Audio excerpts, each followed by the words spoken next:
Bom dia a todos. É com muita alegria, felicidade nos nossos corações, eu e Luiz Otávio, estamos aqui na casa, ida de casa, para mais esta palestra. Então, assim, elevamos nossos pensamentos a Deus, nosso Pai, a Jesus, aos espíritos superiores, benfeitores espirituais aqui da casa, que aqui trabalham conosco, pedindo que abra nossa mente, nossos corações, que nos abençoe nesse momento, para que temos a facilidade de absorvermos o que Luiz Otávio nos trará na palestra de hoje. Que assim seja. Graças a Deus. Olá. Hoje, falar, como diz meu amigo César Queiroz, vamos falar de amor. Na verdade, o tema da palestra é amor, né? É a tempestade acalmada. É um item que fala principalmente de fé, que Jesus está contando várias parábolas. Isso está no Evangelho de Marcos, tá, gente? Está no Evangelho de Marcos, no capítulo 4, no versículo em torno de 40, né? Um pouco para frente, um pouco para trás. Mas todo o capítulo 4, Marcos contando que Jesus traz várias parábolas para os discípulos, né?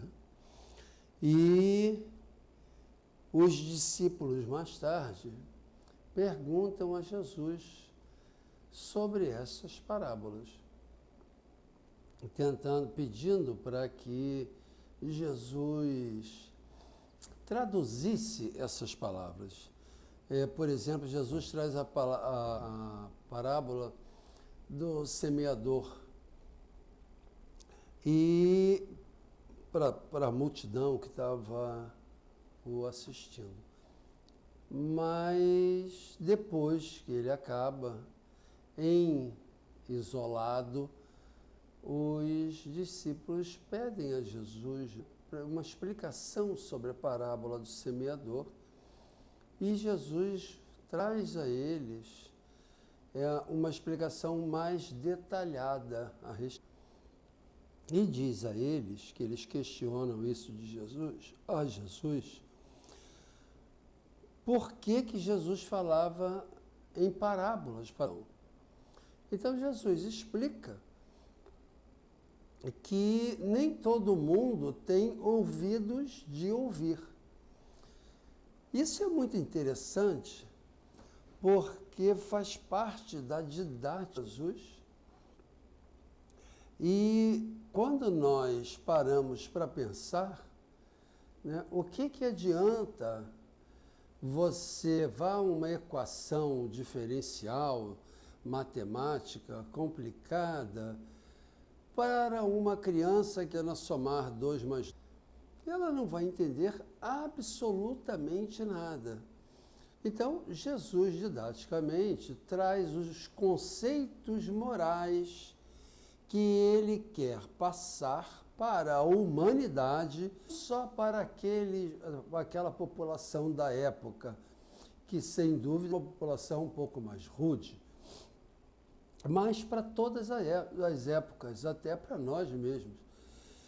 Ele tenta trazer o conteúdo moral através de parábolas que são compreendidas por praticamente todos que as escutam. O entendimento, é isso que é interessante, é que vai mudando a respeito da mesma parábola de acordo com o nosso nível de consciência e o nosso nível de entendimento. Então, Jesus conta na para os discípulos, dá uma explicação para essa parábola do semeador, comparando, né, a semente com a palavra, né, e a palavra chegando a vários tipos de pessoas. E a resposta dessas pessoas a essas sementes plantadas, a essas palavras ditas, né, e vai mostrando, né, os diversos solos. Ele vai comparando o coração das pessoas, o entendimento das pessoas com os solos. Não só o coração das pessoas e o entendimento das pessoas, mas como é a reação das pessoas, né? O trabalho que as pessoas botam na prática. Porque no momento da parábola, que a semente, todos devem conhecer a parábola do semeador, mas em algum momento da parábola, no penúltimo momento, a semente é lançada e a semente começa a dar frutos. E ela é abafada pelos espinhos, porque ela foi lançada no meio de um espinheiro. Então, a semente estava ali com todo o potencial dela, ou seja, a palavra foi acolhida pelo solo, que comparativamente na parábola somos nós, né? Acolhemos a palavra, né? E essa palavra, como diz Jesus, explicando aos discípulos, essa palavra foi, com o tempo, sufocada por esses espinhos, ou seja, sufocada pelos nossos interesses, pelas nossas paixões. Então, eu gosto muito de comparar isso, porque as palavras que são trazidas aqui, né, para cada um de nós, para cada um de vocês que estão nos assistindo, e nós aqui, estas palavras já nos falam ao coração, né? Já mexem com a gente. Ou seja, essas palavras já encontram solo fértil dentro de nós. Mas, boa parte das vezes, os espinhos que estão em torno de nós, que são o nosso orgulho, o nosso egoísmo, o nosso interesse pessoal. Esse interesse pessoal, então, eu não gosto nem de pensar nisso, né, que eu fico envergonhado. Então, o nosso interesse pessoal, as más influências, né, tudo aqui começa a abafar essas boas palavras. E eu, no final, continuo a tropeçar. Continuo ainda a dar aquele passo que eu já sei que não é um bom passo, né? Então, Jesus vem explicar isso tudo aos discípulos por meio de parábolas. E no final da parábola ele diz que as últimas sementes são jogadas em solos férteis, que dão bons frutos e crescem e dão frutos a 30, a 60, a 100, ou seja, cada um vai dando todos os frutos que pode, né? Vai transformando estas palavras que a gente escuta aqui, né? Esses entendimentos que a gente tem aqui na casa, a gente vai transformando em ações. Então, esse é o solo, né, que deu fruto, essa é a semente que deu fruto, quando a gente consegue transformar esses conhecimentos aqui em ações. Então Jesus passa, Marcos relata nesse capítulo 4, a maior parte desse capítulo, ele relata essa parábola. E diz que depois Jesus pede aos discípulos para pegarem um barco e atravessarem o mar para o outro lado, né, da margem. E assim eles o fazem. E Jesus, comodamente, vai para a ponta do barco, né, com um travesseiro, uns chamam de almofada, e se deita e dorme. E enquanto eles estão atravessando esse mar, o mar se revolta. Vem um vento muito forte e a água com muitas ondas passando por cima dos barcos. E eles ficam desesperados, tentando tirar a água do barco, aquela cena que a gente já conhece dos grandes navegadores, né? Aquele desespero todo. E Jesus lá deitado, em paz, dormindo.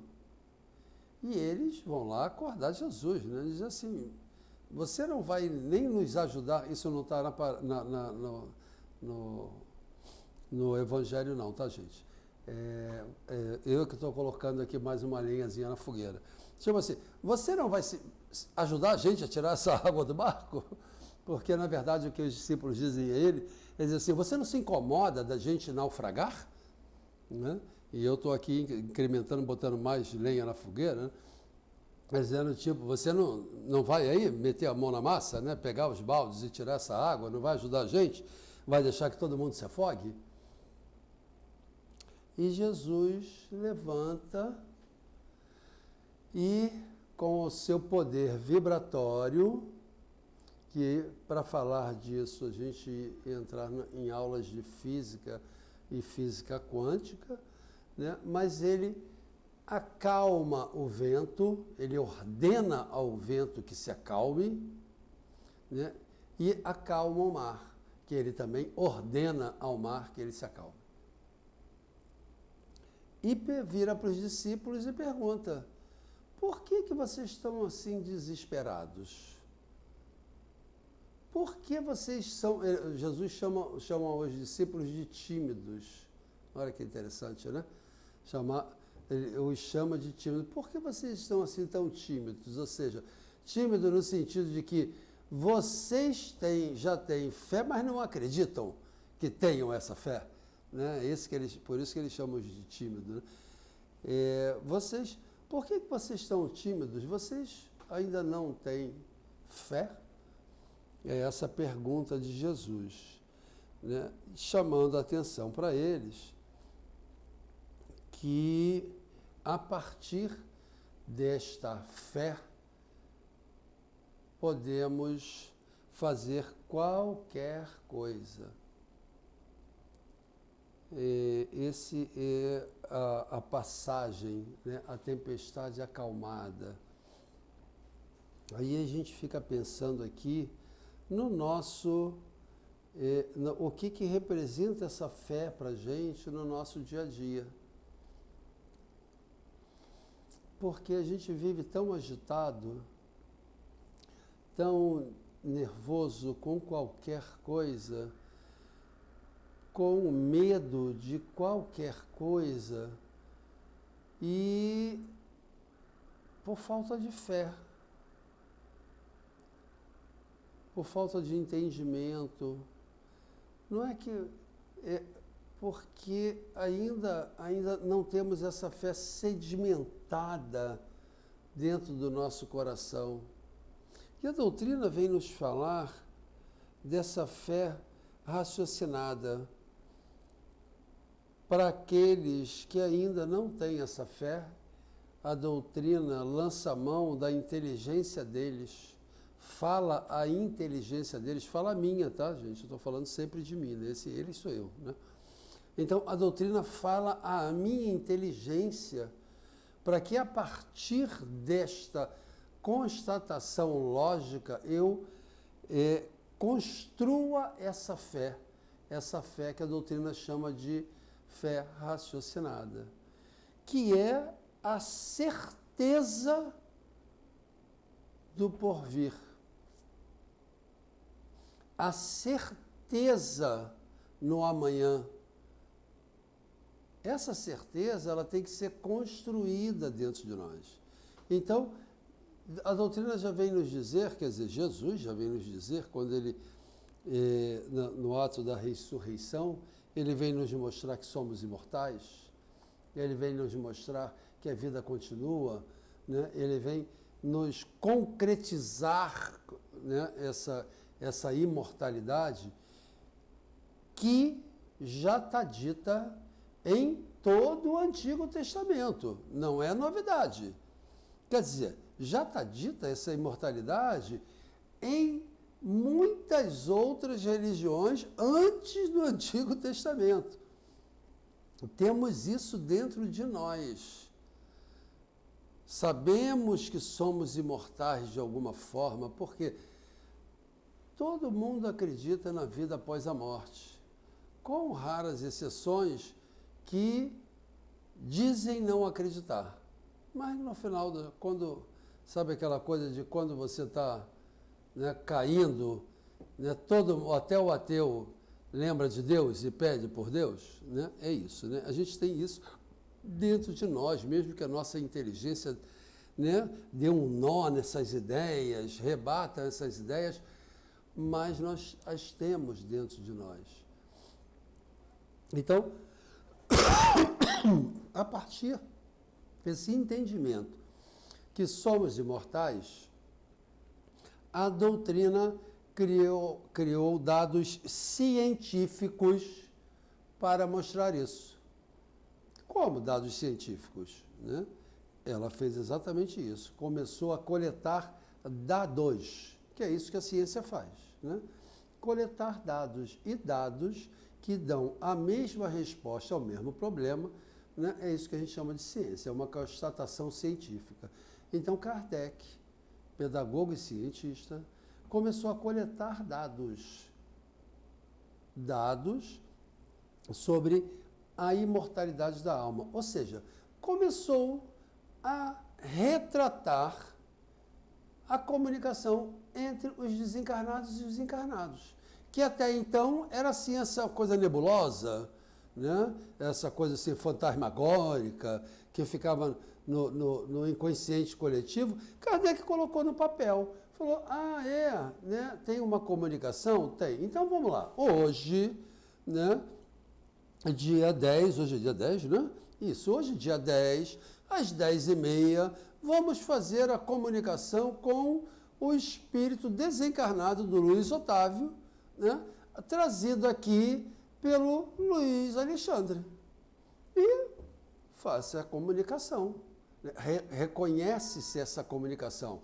Ah, mas isso é mentirinha. Ah, é? Então vamos fazer agora, entendeu? Com o Luiz Otávio e com a Monique. Ah, mas isso é mentirinha. Ah, é? Então vamos... E assim foi fazendo, colhendo dados dos desencarnados, dados que comprovassem que aquele desencarnado era quem ele estava dizendo que era. E mesmo que não fosse, né? Que fosse uma mentira. De qualquer maneira, era um desencarnado conversando com um encarnado. Mas foi se comprovando essas identidades. Nós temos aqui no país, no Brasil, alguns acontecimentos assim inusitados, né? Chico Xavier, esse espírito iluminado, querido do nosso coração, ele trouxe mais de 2.000 comunicações. Ele se chamava de correio, né? Eu sou só o correio, né? Eu só entrego as cartas. Mas essas cartas eram verificadas de todas as formas, a autenticidade dessas cartas. Chegou-se ao cúmulo, tem 2 casos verídicos, né? Um, que o espírito desencarnado vem a um processo na justiça, que é só papel, né? E inocenta um rapaz que estava sendo acusado de assassinato. E é reconhecido dentro da justiça, essa prova. E em outro caso, ele é reconhecida a assinatura em cartório de um desencarnado. Olha que coisa interessante. Você sabe o que é reconhecimento de firma?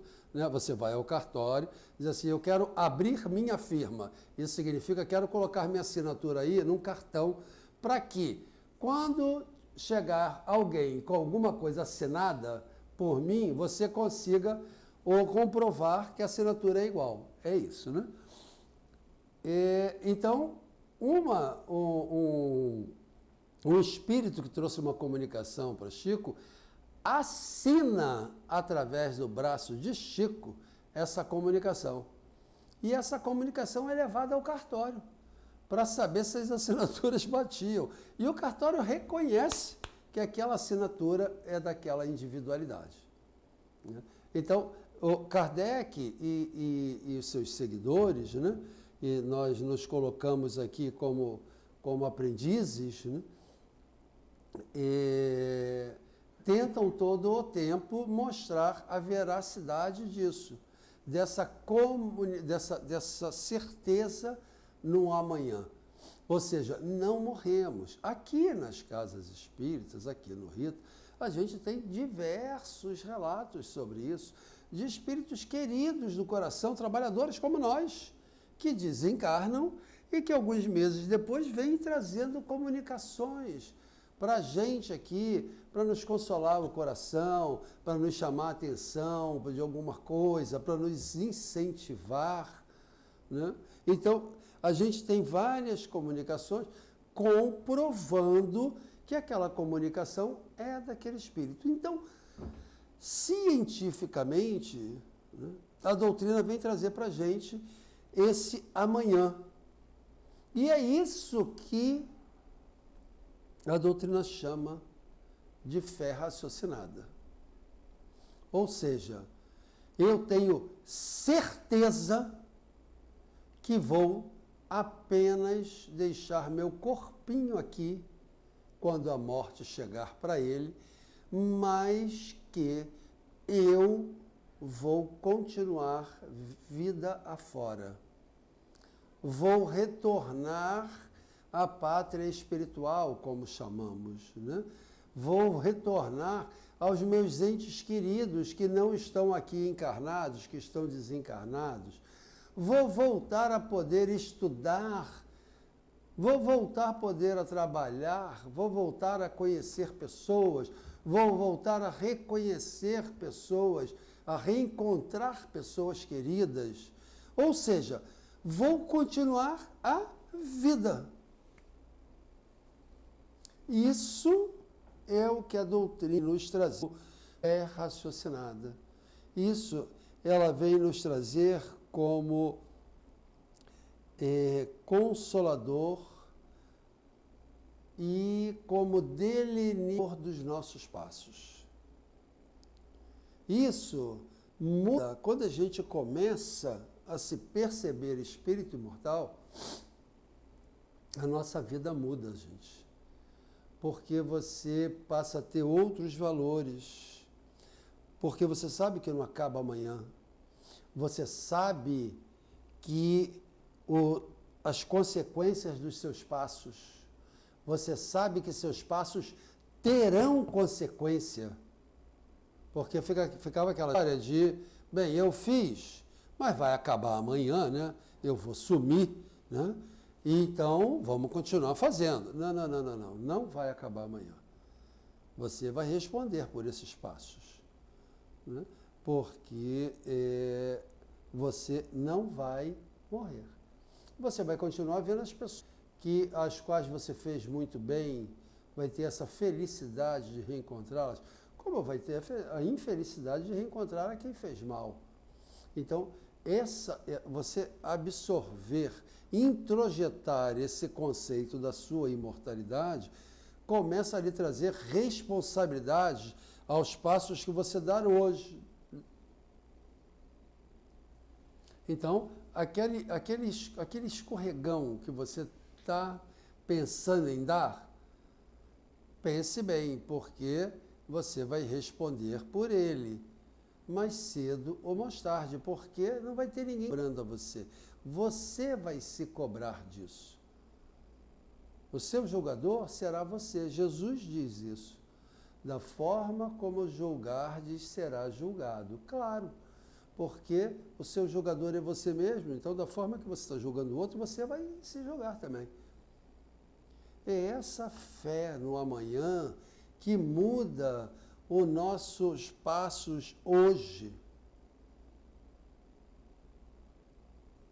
É essa fé que vamos reencontrar, mesmo que hoje esteja doendo alguma situação, você esteja passando por um problema, muito doído o coração, essa fé que você vai continuar a viver lhe consola e ameniza essa dor.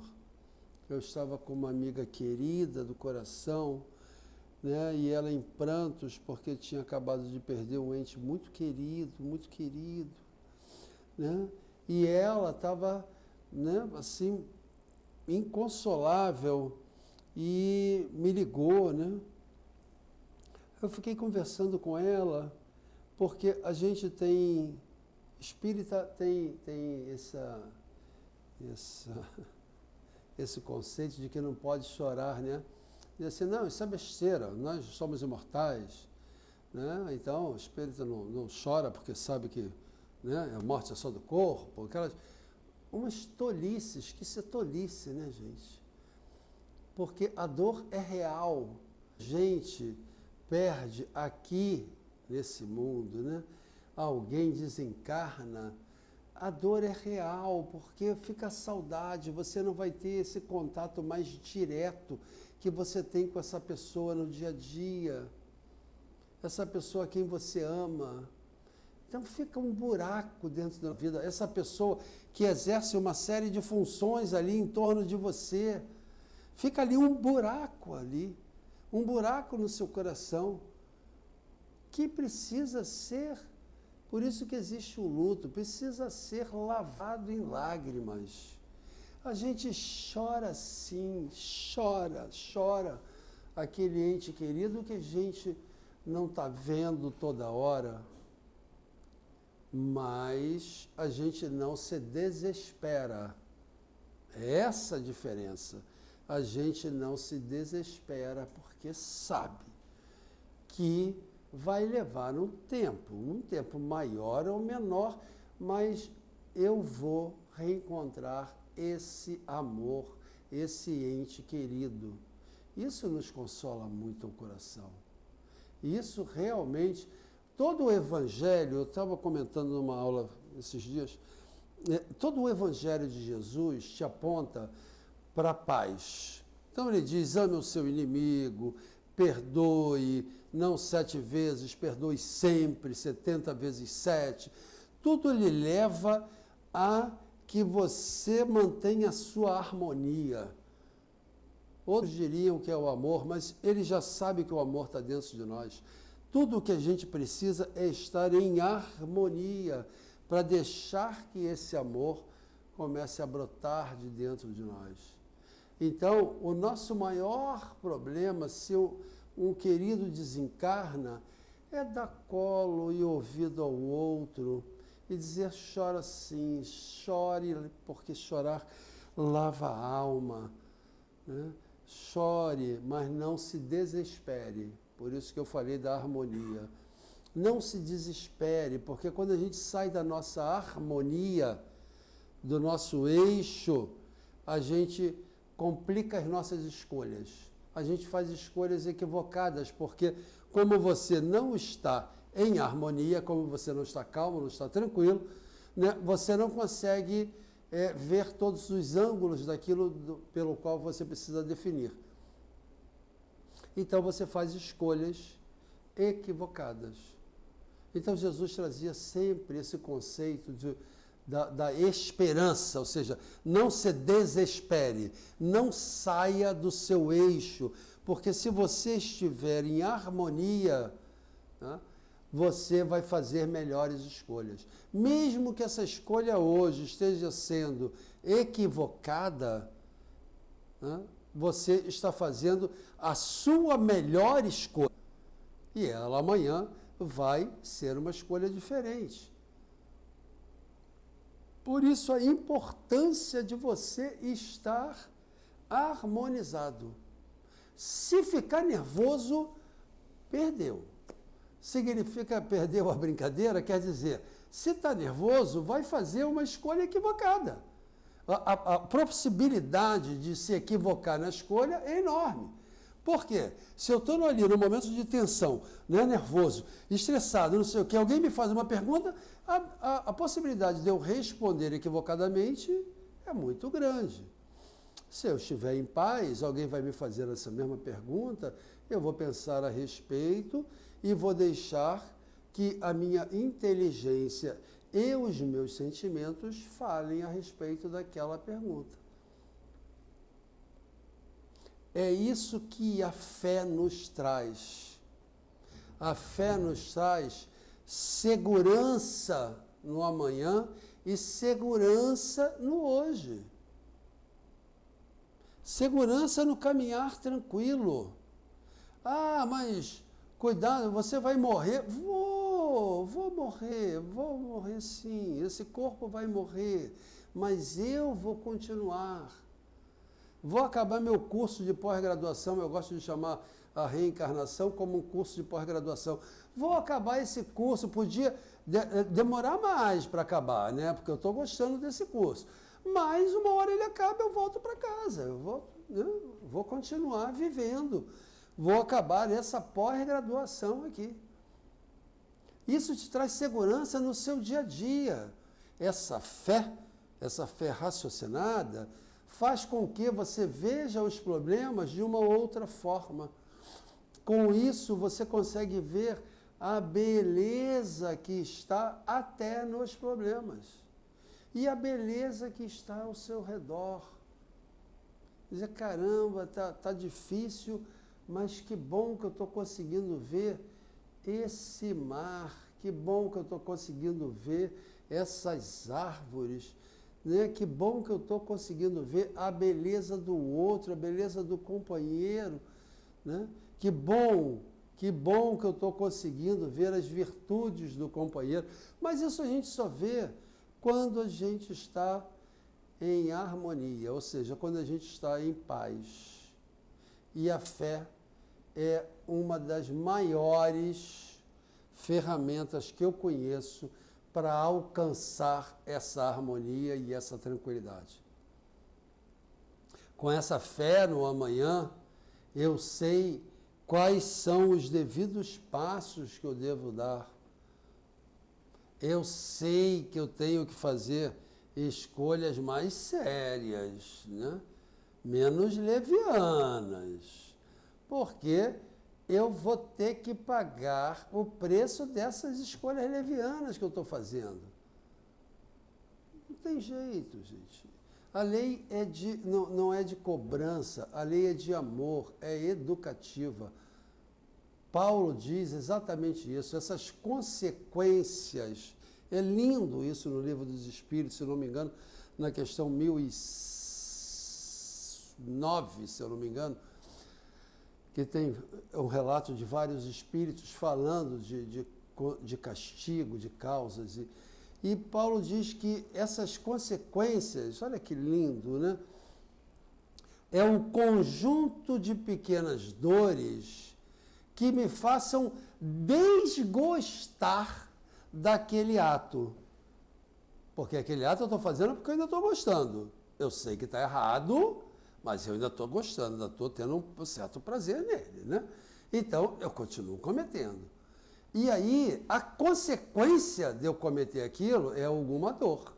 Porque eu estou saindo da harmonia, vou sentir alguma dor. E aí, o que chamam de castigo, é lindo isso, né?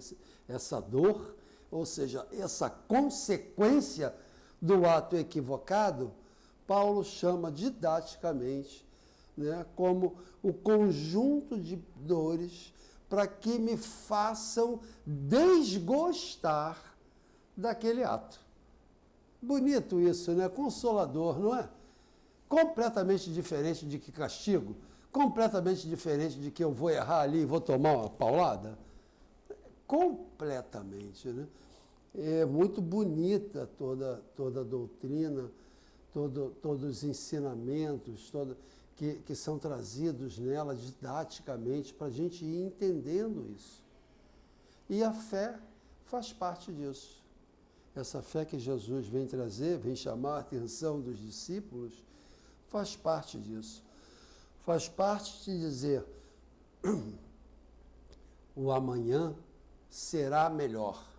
Sabe por que o amanhã será melhor?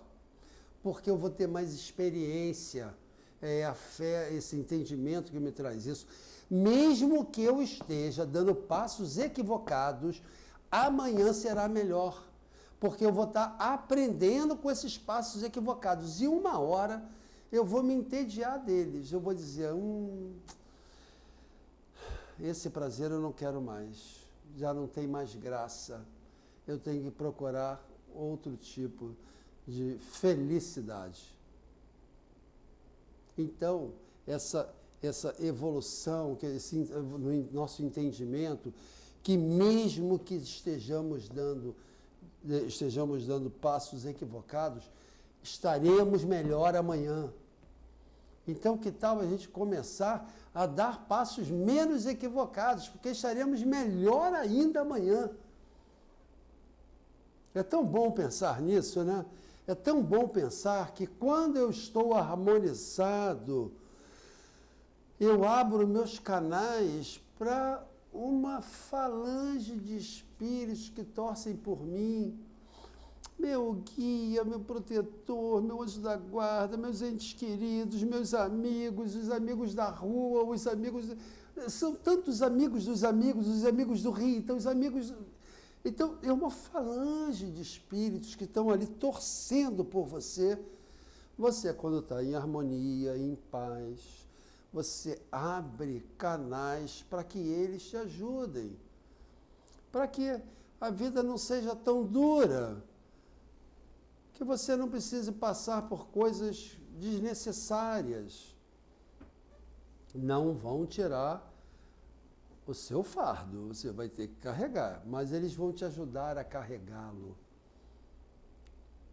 É essa a diferença de quando temos essa fé no amanhã, essa fé que Jesus veio nos trazer didaticamente, né? Essa fé que Deus construiu dentro de nós,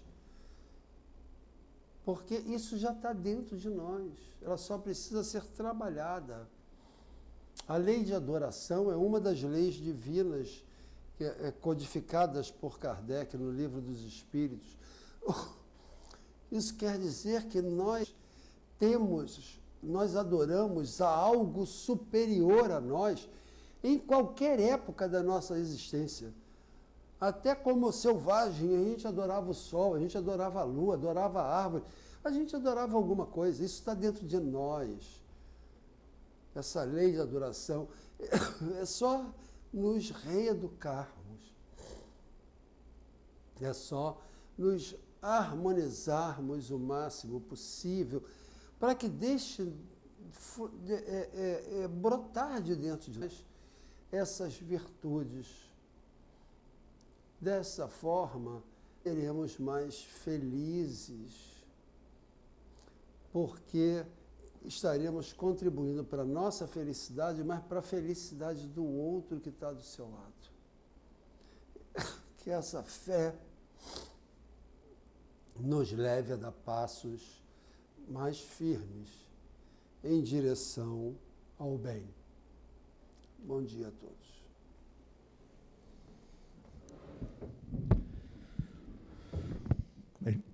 Obrigado, Luiz Otávio, pelas suas palavras. Assim, para encerrarmos nossa reunião da manhã de hoje, elevemos nossos pensamentos a Deus, agradecendo, em primeiro lugar, a vida, o tempo que nós temos aqui na Terra e a oportunidade que nos surge no nosso cotidiano.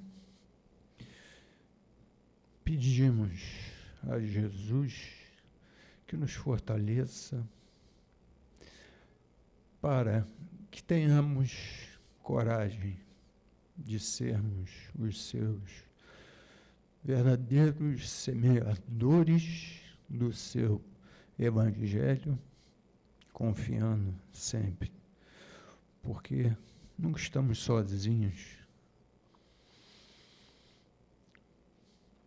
trabalhando sempre na seara do bem